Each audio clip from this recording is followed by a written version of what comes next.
Hi everyone, I'm Ujjwal and you're watching DigitWise. In this video, I'm going to show you how you can remove multiple text replacements at once on Mac. So if your text replacement list has become cluttered, removing entries one by one can take time. Fortunately, you can select multiple text replacements together and delete them at once. So if you'd like to do that, click on the Apple logo at the top left and then choose System Settings. Now in the left side pane, scroll down and then go to Keyboard.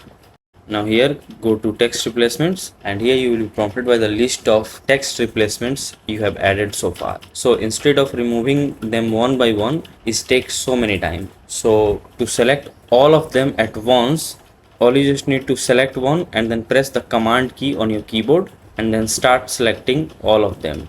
Once you select the multiple replacements you would like to delete, then click on this minus icon and that's it. All of the selected replacements will instantly be removed. Finally, click on done, and if this video helps you in any way, then do like it and subscribe to the channel. Thanks for watching.